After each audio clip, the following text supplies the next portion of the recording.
สวัสดีค่ะมิงกลาบาเชนเนาะชอช้างเนี่ยประเต的สกลลาบิโดเมียวิบิวตัวมาဖြစ်ပါတယ်ชอช้างရဲ့အတန်ကကြတော့ชอนะคะชอช้างอ่านว่าชอชอช้างชอช้อนชอชายชอชามนะคะเนาะชามဆိုတာကပကံလုံးကိုပြောတာဖြစ်ပါတယ်ချိုင်းဆိုတာကယောက်ျားလေးကိုပြောတာဖြစ်ပါတယ်ချောင်းဆိုတာကဇုံးကိုပြောတာဖြစ်ပါတယ်ချางဆိုတာကစိန်ကိုပြောတာဖြစ်ပါတယ်ကဲစာလို့ပေါင်းရအောင်ချောအာငေါချางไม้ถูช้างชออนอชอนไม้ถูช้อนชออายอชายชออามอชามนะคะ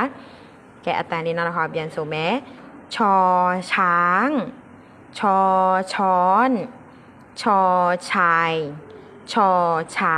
นะคะဒါကြတော့ချောช้างနဲ့ပတ်သက်တဲ့စကားလုံးပဲဖြစ်ပါတယ်ขอบคุณค่ะ